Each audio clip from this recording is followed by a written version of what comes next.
Hello guys, आइए आज की क्लास हम लोग करने वाले हैं काइनेमेटिक्स। फिजिक्स का कह सकते हैं 11th क्लास के लिए आज से पहला चैप्टर स्टार्ट हुआ है। ठीक है, इसके पहले हम लोगों ने एरर पढ़ा, मेजरमेंट पढ़ा, कुछ मैथमेटिकल टूल्स थे, इंटीग्रेशन थे, ग्राफ थे, वो सारी चीज़ें हम लोगों ने कंप्लीट कर लिए। आज से हम लोग स्टार्ट करेंगे क्या, काइनेमेटिक्स, मोशन। काइनेमेटिक्स में हम लोग ये पढ़ेंगे कि मोशन के थ्रू क्या क्या चेंजेस होते हैं, क्या टर्मिनोलॉजीज यूज होती हैं, डिस्प्लेसमेंट, वेलोसिटी, डिस्टेंस, स्पीड, ये सारी चीज़ें, एक्सेलरेशन। ठीक है, नेक्स्ट टॉपिक आएगा जब हमारा NLM, Newton's laws of motion, उसमें हम लोग क्या पढ़ने वाले हैं, cause of motion, why motion takes place, किसी भी ऑब्जेक्ट में मोशन क्यों होता है, एनएलएम में पढ़ा जाएगा। अभी हम लोग मोशन के प्रोसेसेस में जितने टर्मिनोलॉजीज यूज होते हैं वो हम लोग पढ़ेंगे, इंटरेक्शन करेंगे मोशन से। ठीक है, तो स्टार्ट करते हैं काइनेमेटिक्स पहले दिन। ठीक, तो काइनेमेटिक्स का सबसे पहला पार्ट, काइनेमेटिक्स। देखिए काइनेमेटिक्स में अगर हम बात करें कि सबसे पहली चीज हमें क्या पढ़नी चाहिए, तो वो होता है पोजीशन।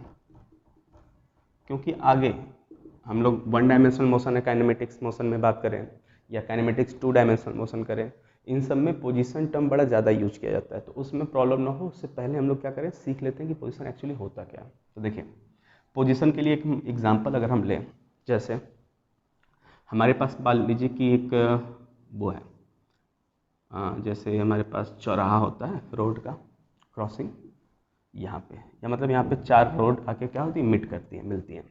तो ये हो गया हमारे पास चौराहा। इस चौराहा पे एक आदमी यहीं पे खड़ा है। ठीक है, उसको मान लीजिए कि जाना कहाँ है, हॉस्पिटल। फिर ये इसको पता नहीं कहीं दूसरी जगह से आया, मान लीजिए इस डायरेक्शन से आया था, ये अननोन प्लेस है इसके लिए, यहाँ पे खड़ा है अपने पेशेंट को लेकर और इसको जाना है हॉस्पिटल। तो ये क्या कर रहा था, पूछने के लिए किसी से यहाँ गया, तो यहाँ पे एक दुकानदार था, उसने उसको क्या बताया कि यहाँ से हॉस्पिटल 2 किलोमीटर दूर है। बस वो इतना ही सुनते, इतनी जल्दी में था वो मरीज़ को लेकर, अपने पेशेंट को लेकर, कि वो तुरंत चल देता है, ऐसे निकलता और ऐसे चला जाता है। और वो यहाँ जब पहुँचता है, कितना किलोमीटर यहाँ चल के, 2 किलोमीटर, फिर उसको हॉस्पिटल दिखता नहीं, तो वो यहाँ पे एक आदमी जो रहता है उससे पूछता है कि हॉस्पिटल भैया कितना दूर है, तो बोलता है यहाँ से तो 4 किलोमीटर है हॉस्पिटल। फिर इसको लगता है कि हम तो 2 किलोमीटर आए भी, जैसा कि इन्होंने बताया था कि 2 किलोमीटर दूर है, हम 2 किलोमीटर आए, फिर 4 किलोमीटर कैसे हो गया, ये चीज़ें तो बढ़ रही है ना, डिस्टेंस जो थी, दूरी हॉस्पिटल की, वो बढ़ रही है। तो गलती क्या हुई थी, इसने बताया सही था कि 2 किलोमीटर है, लेकिन अधूरा बताया था। साथ में उसको क्या बताना चाहिए था, किस तरफ जाना है, इधर जाना है, या वापस जिधर से आए उधर ही जाना है ना। और जो सुना और तुरंत चला गया, तुरंत की तुरंत सुनते ही, उसकी भी गलती थी कि उसे पूरा पूछना चाहिए था किस दिशा में, क्योंकि यहाँ पे तो 4 दिशाएं हैं ना, पूरी की पूरी 4 डायरेक्शंस है, किस में जाना है। तो दोनों की गलती थी, पार्शियली, थोड़ा थोड़ा दोनों ने गलती की थी। तो ये आदमी जब यहाँ पहुँचा, सोचिए 4 किलोमीटर यहाँ से तभी हो सकता है जब हॉस्पिटल यहाँ कहीं रहा होगा, कितना किलोमीटर, 2 किलोमीटर। समझ में आई? मतलब ये तो इधर ही बताना चाह रहा था कि नहीं भैया यहाँ से कितना किलोमीटर है, 2 किलोमीटर, लेकिन ये चला गया उधर, तो चला गया 2 किलोमीटर, पहले से हॉस्पिटल कितना था, 2, तो टोटली अब कितना हो गया, 4। तो यहाँ वाला तो आदमी बताएगा ना 4 किलोमीटर। तो हमें किसी भी चीज़ की प्लेस कहाँ पे रखा गया, वो प्लेस जहाँ पे ऑब्जेक्ट है या कोई आदमी है, उस चीज़ को बताने के लिए दो चीज़ें चाहिए। पहली कौन सी, मैग्नीट्यूड की, कितना है, कितना दूर है, या कितना वैल्यू है उसका, न्यूमेरिक वैल्यू जिसे हम कहते हैं मैग्नीट्यूड। मैग्नीट्यूड क्या होता है, न्यूमेरिक वैल्यू। ठीक, दूसरा साथ में क्या चाहिए, और हमें मैग्नीट्यूड एंड डायरेक्शन। अगर डायरेक्शन नहीं बताया जाए तो चीज़ें क्या हो जाएंगी, गड़बड़ हो सकती हैं। पॉसिबिलिटी कितनी गड़बड़ होने की, ये इसकी पॉसिबिलिटी थी इधर जाने की, इधर जाने की, और इधर जाने की, और इधर जाने की, 4 तरफ। सिर्फ सही किधर होता है, वापस आने पर। 3 दिशाएं तो गलत होती ना, तो पॉसिबिलिटी अगर देखा जाए तो 75% गलत है, बस 25% करेक्ट था उसका। इसलिए डायरेक्शन और मैग्नीट्यूड दोनों होना चाहिए। एक और तरीका देखते हैं समझने का। हमारे पास मान लीजिए एक टावर है, टावर होता है ना, कोई भी मान लीजिए कि मोबाइल नेटवर्क का टावर है। इस टावर की पोजीशन के लिए 4 लोगों को भेजा गया कि जाइए पता करके आइए टावर है कहाँ। ये मान लीजिए हमने ये दिशाएं बना ली, directions A B C and D. 4 लोग गए, चारों लोगों ने टावर को देखा। ए जो था वो इस टावर से मान लेते हैं 20 मीटर डिस्टेंस पे था, और इस तरफ है ईस्ट, तो इसके जस्ट अपोजिट क्या रहा होगा, वेस्ट। तो इधर क्या रहा होगा, नॉर्थ, और इधर मान लेते क्या है, साउथ है ना। ये हो गया हमारे पास ए टावर से 20 मीटर दूर था ईस्ट की तरफ, और जो बी था वो मान लेते हैं था 30 मीटर साउथ की तरफ, सी जो था वो मान लेते हैं कितना था 35 मीटर और वेस्ट की तरफ, और डी जो था वो कितना था टावर से कितना दूर था वो मान लेते हैं 25 मीटर नॉर्थ की तरफ। अब चारों लोग आए और चारों लोगों ने बताया डायरेक्शंस, पोजीशन मतलब इसकी कि ये कहाँ पे है टावर। तो ये क्या बताता, ये बताता कि इससे कितना दूर है 20 मीटर डिस्टेंस पे था, और किस तरफ वेस्ट में। गलत है ये? नहीं, सही बताया इसने। अगर इससे पूछा जाता सी से तो सी क्या बताता, सी बताता नहीं, गलत इसने बताया। टावर किधर है, ईस्ट की तरफ है, कितना दूर 35। तो दोनों की दोनों चीज़ें चेंज हो गई, ये इसने बताया 20 मीटर, इसने बताया 35, और इसने बताया ईस्ट की तरफ, इसने कितना बताया वेस्ट की तरफ। क्या दोनों गलत है या दोनों सही है? दोनों सही है। तो डिपेंड करता है, इनकी बात कर लें हम लोग, किस पे डिपेंड करता है बता रहे अभी। इनकी अगर बात करें तो ये कितना बताता बी 30 मीटर टुवर्ड्स नॉर्थ, ये कितना बताता 25 मीटर टुवर्ड्स साउथ। इन चारों की वैल्यू सेम है इंडिविजुअली, लेकिन अगर ग्रुप में किसी से बोला जाए कि नहीं टावर की पोजीशन ये है, तो चारों की चारों वैल्यू मानी जाएंगी गलत, या तो एक का सही होगा, किसी न किसी एक का सही होगा, बाकियों का क्या होने वाला है गलत। लेकिन यहाँ के सिचुएशन के अकॉर्डिंग सारे लोग इंडिविजुअली क्या है सही है। तो क्या क्या देखना था, किस जगह से देखा जा रहा है किसको, इस टावर को, उस पॉइंट को हम लोग कहते हैं फ्रेम ऑफ रेफरेंस। ठीक है, तो ये जो FOR है, फ्रेम ऑफ रेफरेंस, ये बहुत इंपॉर्टेंट है किस केस में, काइनेमेटिक केस में। क्योंकि काइनेमेटिक्स टोटली, काइनेमेटिक का मतलब जैसे हम जनरली बोलें कि मोशन है, मान लीजिए हम मोशन के चैप्टर के नाम से इसको पढ़ते हैं, तो मोशन एक रिलेटिव टर्म्स होता है, रिलेटिव टर्म्स। कभी भी एक्चुअल मोशन होता ही नहीं। जैसे अभी मैं बात करूँ, मैं यहाँ खड़ा रहूँ और बोर्ड यहाँ खड़ा है, दोनों खड़े हैं, दोनों रेस्ट में, तो हम तो इसको बोलेंगे नहीं चल रहा है। बट सोचिए अगर कोई मून पर खड़ा होगा, उसको पूरा अर्थ घूमता हुआ दिख रहा है ना, क्योंकि हमें यहाँ से मून अर्थ घूमता हुआ दिखता है, तो वहाँ से मून पर से अर्थ भी क्या दिखेगा घूमता हुआ। तो मून पर ही तो है ना ये, हम भी मून पर हैं, सॉरी हम लोग अर्थ पर हैं, मून से देखना है, तो अर्थ पर ये भी है और हम भी अर्थ पर हैं। तो मून पर जो आदमी होगा उसके लिए हम लोग घूमते हुए दिख रहे होंगे, लेकिन हमारे लिए बोट तो रुका हुआ है, हमारे लिए रूम रुका हुआ है। हम अगर यहाँ पे खड़े होकर खिड़की से किसी आदमी को जाते हुए देखे बाइक से, तो वो बाइक वाला क्या लगेगा हमारे लिए जाता हुआ, लेकिन बाइक पर अगर कोई पीछे बैठा है तो वो आगे वाले को देखेगा तो उसको क्या लगेगा कि वो तो उसके लिए क्या है, रुका है। देखिए ये रिलेटिव टर्म बड़ा सिंपल भी है, कॉम्प्लिकेटेड भी है।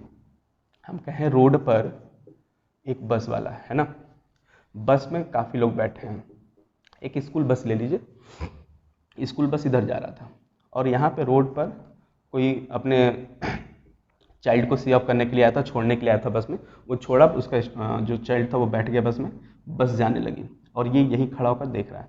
तो इस बच्चे की और इसकी डिस्टेंस धीरे धीरे क्या होगी, बढ़ेगी।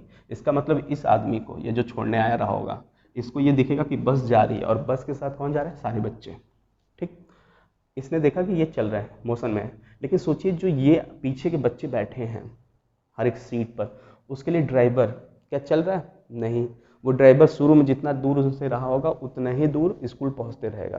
तो इन बच्चों के लिए ड्राइवर नहीं चल रहा है, इन बच्चों के लिए बस की जो रूफ है, छत, वो नहीं चल रही। इन बच्चों के लिए अगले बच्चे, जैसे पिछले बच्चे की बात करें तो बैक साइड वाला स्टूडेंट आगे वाले स्टूडेंट को जब देखेगा तो उनके बीच की मान ली डिस्टेंस 1 मीटर है घर पे, तो बस अगर चलने लगे और चलते चलते स्कूल पहुंच जाए तो भी उनके बीच की डिस्टेंस कितनी रहेगी, 1 ही मीटर रहेगा। तो आगे वाले बच्चों के लिए पीछे वाले बच्चे रुके हैं और पीछे वाले बच्चों के लिए आगे, मतलब सिंपली पूरा बस एक दूसरे के रिस्पेक्ट में क्या रुका हुआ है, बट इनके लिए क्या है, चल रहा है। तो बेसिकली क्या है, मोशन एक कौन सा टर्म है, रिलेटिव। कोई भी चीज इस दुनिया में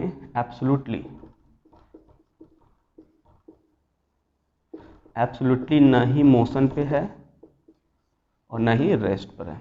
हम अगर कहें कि सन चलता है, यस, सुबह ईस्ट से निकलता है और शाम में कहाँ चला जाता है, वेस्ट में सेट हो जाता है। अगर हम बात करें कि मोशन हुआ सन में, एग्जैक्टली हुआ, बट परफेक्टली अगर हम साइंस के थ्रू जाएं तो एग्जैक्ट देखा जाए तो सन को माना जाता है रेस्ट, कि सन स्टेशनरी है, सारे प्लैनेट जितने भी होते हैं हमारे यहाँ, है ना, एस्ट्रॉइड्स हो गए, प्लैनेट्स हो गए, सब इसके चारों तरफ क्या होते हैं, रिवॉल्व करते रहते हैं। तो हमारे लिए तो सन घूमता हुआ दिख रहा है मोशन में, लेकिन एक्चुअली में क्या है, रेस्ट पे। तो हम क्या कहेंगे, रेस्ट या मोशन? तो दोनों नहीं कह सकते हैं, डिपेंड करता है कि हम किस फ्रेम ऑफ रेफरेंस से देख रहे हैं। क्लियर है? हम अर्थ पे रुके हैं तो हमारे लिए अर्थ क्या है, रुका हुआ है। हम कभी भी अर्थ के सरफेस को चलता हुआ नहीं दिखते हैं, बट ये हमें पढ़ाया जाता है कि अर्थ सन के चारों तरफ क्या कर रहा है, रिवॉल्व कर रहा है, सर्कुलर मोशन भी करता है और अपनी ओन एक्सिस पे भी क्या करता है, रोटेट करता है। बट हमें कभी ऐसा फील नहीं हुआ। तो याद रखिए, मोशन परफेक्टली क्या होता है, रिलेटिव टर्म होता है। और दूसरी चीज़, ये फ्रेम ऑफ रेफरेंस पे डिपेंड करता है। और फ्रेम ऑफ रेफरेंस अभी हम लोगों ने समझा क्या होता है।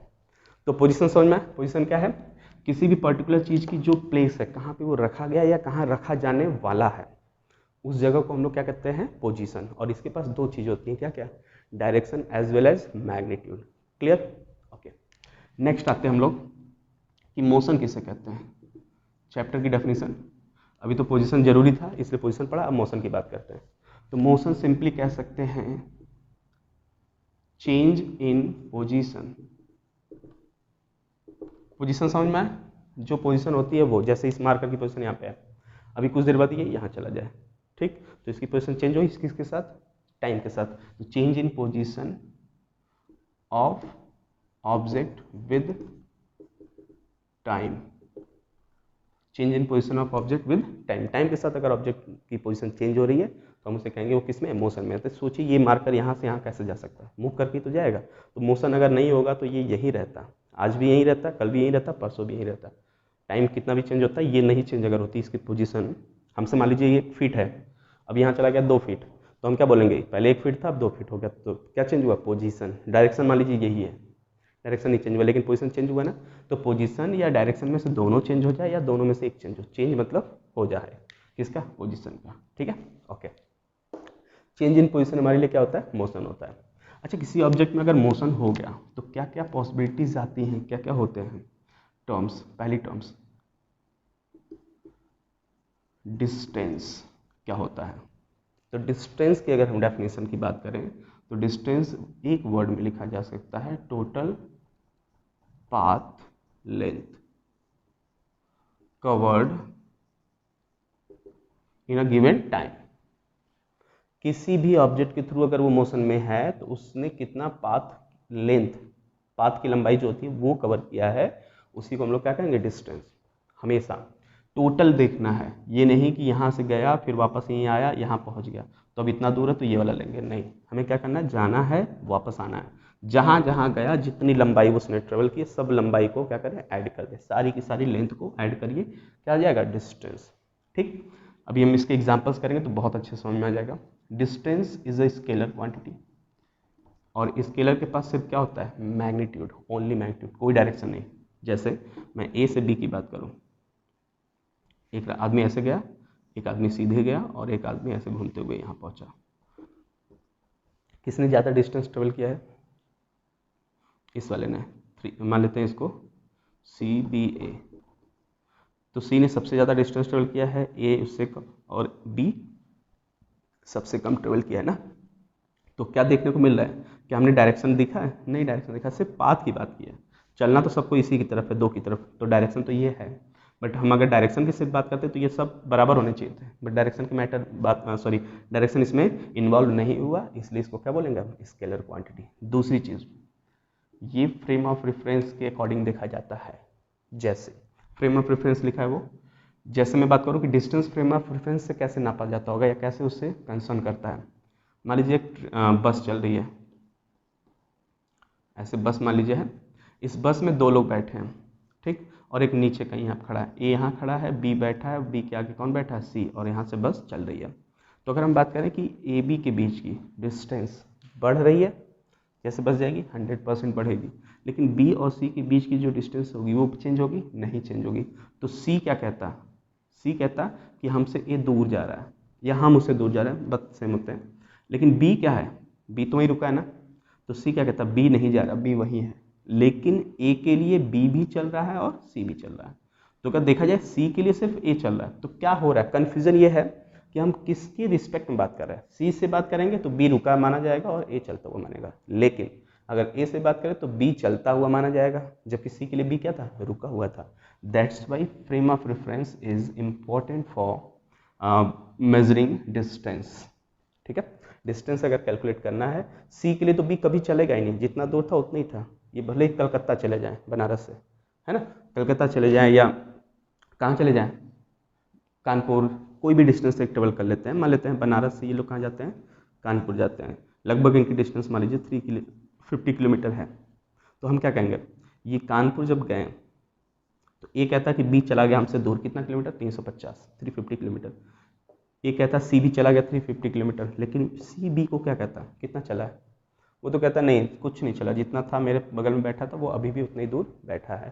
तो इन दोनों के बीच की डिस्टेंस बदली नहीं बदली, या सी के लिए बी चला नहीं चला। तो डिस्टेंस एक परफेक्टली क्या होता है, फ्रेम ऑफ रेफरेंस का मैटर होता है। ठीक, चलिए दूसरी बात करते हैं, स्केलर तो हो गया। हम बात करते हैं यूनिट। यूनिट की बात करें तो डिस्टेंस हमेशा किस में नापा जाता है, मीटर। हम लोगों ने फंडामेंटल क्वांटिटीज पढ़ा था, उसमें लेंथ सबसे पहला पार्ट हमने पढ़ा था कि हाँ लेंथ, मास, टाइम ये सब फंडामेंटल होते हैं। तो उनकी यूनिट क्या होती है इनके अकॉर्डिंग, तो लेंथ मतलब डिस्टेंस, डिस्टेंस की यूनिट क्या होगी फिर मीटर। नेक्स्ट बात करें, चलिए डिस्प्लेसमेंट। डिस्प्लेसमेंट क्या होता है, डिस्प्लेसमेंट बेसिकली इसी के जैसा कुछ होने वाला है, बट अच्छा ये किस चीज़ पे डिपेंड किया है, पाथ पर। तो पाथ फंक्शन कहलाता है ये। पाथ फंक्शन मतलब एक ऐसी चीज़ जो पाथ पे डिपेंड करे, लेकिन डिस्प्लेसमेंट पाथ पे डिपेंड नहीं करता, वो शुरू वाले मतलब इनिशियल और जहाँ रुकने वाला है वहाँ फाइनल, इन दोनों पॉइंट्स पे डिपेंड करता है। मान लीजिए ए से चला और कहाँ गया बी पे, वो ऐसे ऐसे ऐसे चलते हुए आ जाए या ऐसे चलते हुए चला है, लेकिन फाइनली रुका कहाँ वो बी पर। तो हम डिस्प्लेसमेंट के लिए क्या लिखते हैं, shortest path length between initial and final points. Simply path length ही लेना है, लेकिन कौन सी वाली, सबसे शॉर्टेस्ट। जैसे इसमें बात करते हैं तो ये तीनों डिस्टेंस थे, लेकिन डिस्प्लेसमेंट इसमें से कौन सा होगा, एक पॉइंट और दो पॉइंट, पहला इनिशियल और फाइनल के बीच की सबसे छोटी डिस्टेंस क्या हो सकती है, मतलब यहाँ से यहाँ पहुँचना सबसे कम डिस्टेंस में, तो यही वाली होगी। बाकी सब बड़े दिख रहे हैं, इसमें ये वाली होगी। तो ये जो पार्ट है ये क्या कहलाएगा, डिस्प्लेसमेंट। लंबाई अभी भी ले रहे हैं, लेकिन कौन सी वाली, ऊपर नीचे वाली या बीच वाली, तो बीच वाली, क्योंकि ये स्ट्रेट है एकदम है, सबसे छोटा, इससे छोटे में पहुँच ही नहीं पाएंगे हम लोग। ठीक, तो इसे हम कहते हैं क्या, डिस्प्लेसमेंट। और इस बार हम लोगों ने मैटर किया क्या, किस बात पे, कि हाँ डिस्टेंस सॉरी जो ये वाली वैल्यू लेनी है इसके लिए क्या है कि सीधा चलना है, इस तरफ चलना है, ए से कहाँ जाना, बी की तरफ सीधे। तो एक डायरेक्शन पर्टिकुलर मैटर हुआ है, मतलब डिस्प्लेसमेंट में एक क्या आ गया है, डायरेक्शन। और डायरेक्शन के साथ साथ ये लंबाई भी तो है ना, लेंथ, पाथ लेंथ। तो लेंथ मतलब क्या होगा, मैग्नीट्यूड। तो डायरेक्शन और मैग्नीट्यूड अगर दोनों हैं तो ये क्या हो जाता है, वेक्टर हो जाता है। ठीक, मतलब डिस्प्लेसमेंट इज अ, इसके अकॉर्डिंग क्या हो जाएगा, वेक्टर। दूसरा ये फ्रेम ऑफ रेफरेंस पर डिपेंड करता है, ये भी करता है फ्रेम ऑफ रेफरेंस पर डिपेंड। जैसे मैं कहूँ कि एक आदमी यहाँ से चला एक बाइक पर, हम यहीं पे खड़े थे, मान लीजिए हम यहाँ खड़े हैं, एक आदमी यहाँ से गया ए से और वापस बी से, बी पे पहुँच गया, बी से वापस आ गया, तो कितना चला, ए से बी चला, बी से ए चला वापस। तो जाना और आने का लेंथ ऐड करेंगे तो क्या मिल जाएगा, डिस्टेंस टोटल। मान लीजिए 50 किलोमीटर जाना था और 50 किलोमीटर आना था, तो टोटल कितना डिस्टेंस चला, 100। लेकिन अगर हम बात करें कि हमारे लिए ये जो यहाँ से चला था और वापस नहीं आएगा, कितना डिस्प्लेस्ड हुआ, तो हमें फिर वही मिलेगा, कितना दूर चला हमसे, 0।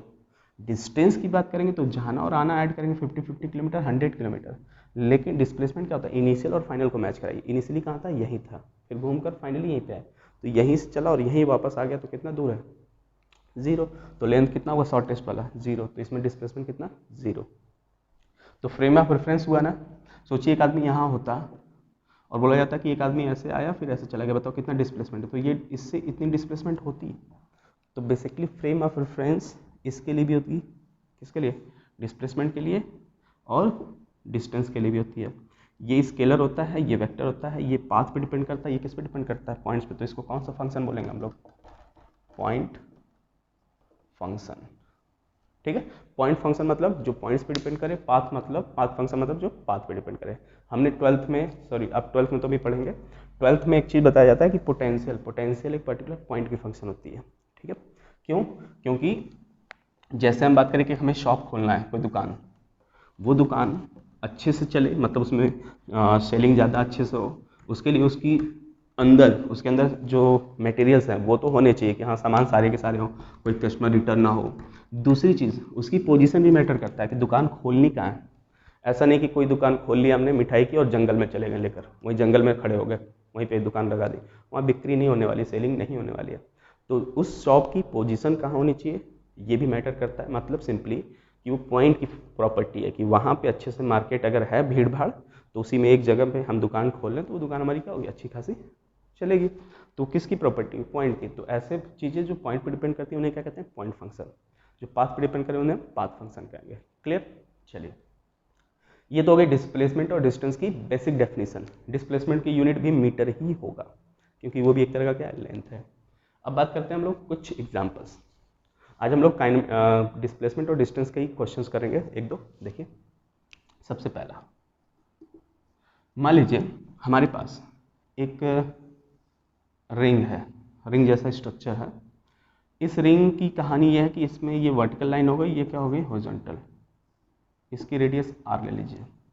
रिंग जैसा स्ट्रक्चर तो है, एक आदमी यहाँ पे बैठा है, या कोई एक बिड है जो हम रिंग में फंसा दिए हैं। इस बिड की पोजीशन वर्टिकल से मान लेते हैं कितना डिग्री है, थीटा।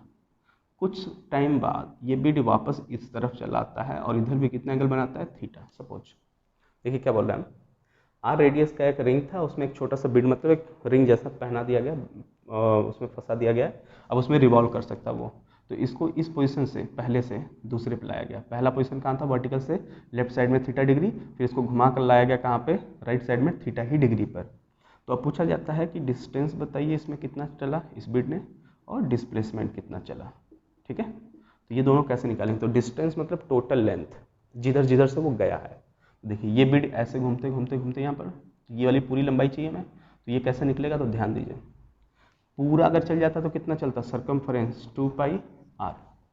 ठीक, अगर टोटल पे 2 पाई आर है, और टोटल कितना डिग्री है, 2 पाई है ना, ठीक, तो 1 पे कितना चलता, 2 पाई आर बाई 2 पाई। तो इस एंगल पे कितना चलेगा बताइए, 2 थीटा है ना, पूरा पूरा एंगल, तो 2 थीटा कितना हो जाएगा, 2 pi r by 2 pi into 2 theta. तो 2 पाई 2 पाई को मार दिया, कितना बचा, 2 आर थीटा। ये इतना चलता है। इसको और एक बहुत सिंपल तरीके से निकाल सकते थे, इससे तो निकाल ही सकते हैं सिंपली। सिर्फ इतने पोर्शन को अगर हम बना दें ऐसा, तो ये 2 थीटा है, ये रेडियस है पूरा आर, यहाँ से यहाँ तक होगी ना आर, तो ये पूरा आर्क है। आर्क इक्वल्स टू क्या होता है, एंगल इंटू रेडियस। तो एंगल कितना चल रहा है, 2 थीटा, और रेडियस कितना आर, देखिए सेम आ रहा है। तो एक लाइन में कर सकते थे हम लोग।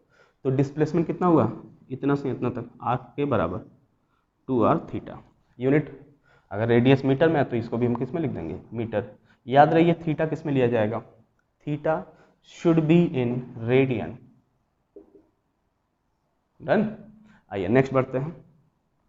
डिस्प्लेसमेंट क्या होगा, तो डिस्प्लेसमेंट होता है इनिशियल टू फाइनल, एकदम शॉर्टेस्ट पाथ।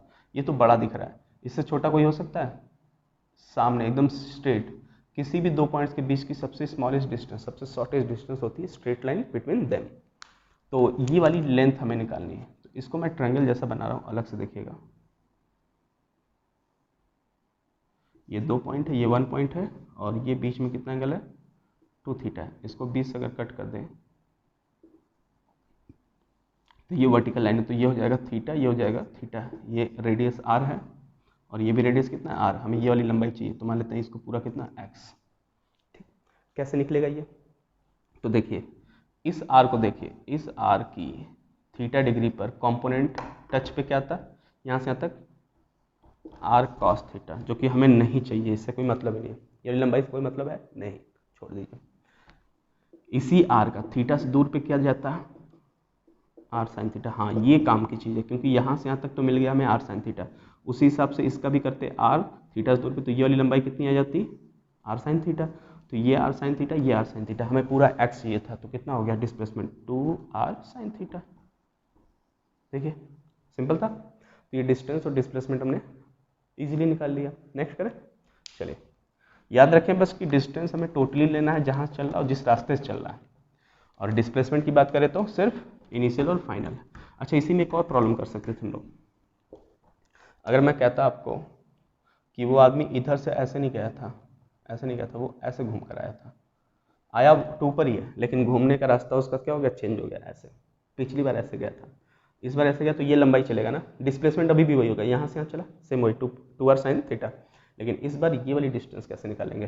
तो बताइए ये 2 थीटा हो गया, तो ये कितना एंगल बता, 2 थीटा पूरा का पूरा था, और पूरा सर्कल कितना बनता है 2 पाई, तो 2 पाई में से अगर 2 थीटा निकालते तो बचा हुआ एंगल आ जाएगा।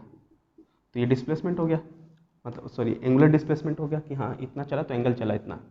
अब बताइए ये आर्क की लंबाई, तो आर्क बराबर क्या पढ़ता है मैंने, arc equals to angle into radius. ये देखिए सही है, सिंपली हो गया आंसर।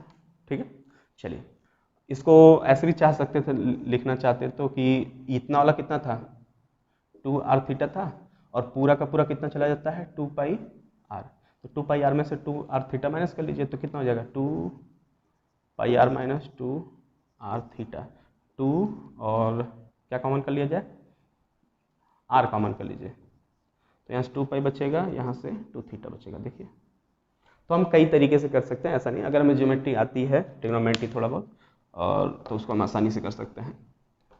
चलिए नेक्स्ट करते हैं एक और प्रॉब्लम। अच्छी प्रॉब्लम्स में से एक प्रॉब्लम और उठाते हैं। देखिए ये जैसे हमारे पास फ्लोर है, एक रिंग है, फिर से या डिस्क ले सकते हैं, रिंग ले लेते हैं, रिंग है, इस रिंग की रेडियस अगेन कितना ले लेते हैं हम लोग, कैपिटल आर। ये रिंग ऐसे किसी फ्लोर पे हॉरिजॉन्टली वर्टिकली क्या हुआ है, रखा हुआ है, जैसे एक पहिया होता है, पहिया से लुढ़काने के लिए रखा गया है, रोल अभी नहीं कराया गया है, बस रखा है। तो जो पार्ट इस रिंग का जमीन के साथ, अर्थ के साथ, सरफेस के साथ टच है, उस पॉइंट का नाम कितना लिख लेते हैं, A. The point on this ring which is touched with this surface is known as A, ऐसा मान ले देता है। ये पॉइंट किस पर है, सरफेस पर नहीं, ये पॉइंट इस रिंग पे बना हुआ है।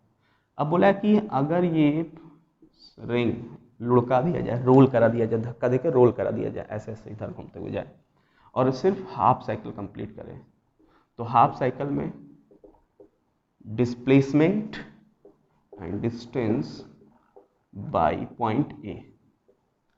सिंपली क्या है, रिंग में एक पॉइंट ए है जो सरफेस से टच है, अभी इसको जब लुढ़काते हैं, रोल कराते हैं, तो हाफ साइकिल जैसे ही कंप्लीट होगा उस समय डिस्प्लेसमेंट और डिस्टेंस बताना किस में, पॉइंट ए में। ठीक, तो पॉइंट ए अभी कहाँ पर है, इस सीध में है यहाँ पर। ठीक है, इस सीध में जितना आगे चलेगा वो हो जाएगा डिस्टेंस और डिस्प्लेसमेंट निकालने का तरीका। तो पहले करते हैं क्वेश्चन के अकॉर्डिंग, क्या कहा है इन्होंने कि रोल कराइए हाफ साइकिल, तो जब रोल करते हुए आगे पहुँचेगा, ऐसे मान लीजिए, तो हाफ साइकिल जब होगा तो ये ए पॉइंट शिफ्ट होते हुए कहाँ चला जाता है, टॉप पे चला जाएगा। आप ऐसा एग्जाम्पल घर पे कर सकते हैं, कोई सर्कुलर चीज़ लीजिए, उसमें मार्क कीजिए और हाफ लुढ़का के देखिएगा और रोल करा के, वो पॉइंट जो मार्क किए रहेंगे वो कहाँ चला जाएगा, टॉप पर। कितने साइकिल बाद, हाफ साइकिल बाद। अब देखिए ए यहाँ था, अब ए यहाँ है, तो डिस्टेंस कितना चला, तो डिस्टेंस की बात करें तो ये लुढ़कते लुढ़कते जब यहाँ आएगा तो ए कितना दूर ऐसे चला है सर्कल में, ये ना बात होगी। देखिए पहले इस जगह पे था, नीचे हुआ करता था, अब कहाँ चला गया, ऊपर, तो गया कैसे होगा, सीधे नहीं, कैसे घूम कर गया होगा ना, तो वो वाली वैल्यू कैसे निकालेंगे हम लोग। तो अगर पूरा घूमता तो कितना चलता, जैसे पहिया अगर घूम कर मान लीजिए वापस यहाँ पे आ जाता, तो सोचिए ये वाला यहीं पे आया, तो ये कितनी देर बाद यहाँ घूम कर आता, एक सर्कल के बाद, तो यहाँ से यहाँ तक 2 पाई आर सर्कमफरेंस ही होता है, मतलब वापस से पॉइंट घूम कर यहाँ आए तो कितना दूर चला होगा बेचारा, पूरा सर्कमफरेंस, तो 2 पाई आर, लेकिन हमें इतनी दूर तक चलाने की बात हुई है तो कितना हो जाएगा, पाई आर, हाफ हो जाएगा ना इस पूरे का। तो पहले तो हो गया डिस्टेंस पाई आर, इतना सिंपल था डिस्टेंस। डिस्प्लेसमेंट देखिए क्या, डिस्प्लेसमेंट के लिए कुछ लोग क्या करते हैं, सोचते हैं कि यहाँ पहुँच गया, बस ये वाली दूरी निकालते हैं और आंसर लिखते हैं, वो वाली गलत हो जाएगी। डिस्प्लेसमेंट मैंने कहा था सब shortest path between initial and final, initial यहाँ पे है, फाइनल कहाँ पे है, ऊपर, तो इनके बीच की ये वाली जो पाथ होगी, ये वाली लंबाई, ये वाली डिस्टेंस, इसी को हम क्या कहेंगे, displacement, as according to definition, initial and final points shortest path. तो ये कैसे निकलेगा, सोचिए तो ये कितना था, अभी कुछ देर पहले निकाला था हम लोगों ने, पाई आर डिस्टेंस था। ये पूरा कितना हो जाएगा सोचिए, आर और आर, डायमीटर है ना 2r। Pythagoras this this this, ठीक है। तो पाइथागोरस के अकॉर्डिंग डिस्प्लेसमेंट कितना आ जाएगा, perpendicular square 4r square base square pi square r square, और डिस्प्लेसमेंट हाइपोटेनस का क्या होता है स्क्वायर ना, तो इसका स्क्वायर इधर से हटा दे तो क्या हो जाएगा रूट में। तो देखिए बाहर कौन निकलेगा, आर निकल जाएगा बाहर, अंदर कौन बचेगा, यहाँ से 4, यहाँ से पाई स्क्वायर। अगर आर मीटर में होगा तो ये पूरी की पूरी डिस्प्लेसमेंट कितने आ जाएगी, मीटर में, अदरवाइज हम यूनिट लिख के छोड़ देंगे, ठीक। तो ये क्वेश्चन थे हमारे पास डिस्प्लेसमेंट और डिस्टेंस निकालने के कुछ। आगे हम लोग नेक्स्ट टर्म पे वेलोसिटी स्पीड पढ़ेंगे, तो उसमें भी पहले डिस्प्लेसमेंट और डिस्टेंस निकाल के स्पीड और वेलोसिटी निकाला करेंगे। तो और क्वेश्चंस पे होंगे नेक्स्ट टर्म पे। आज के लिए इतना ही रहेगा, थैंक यू।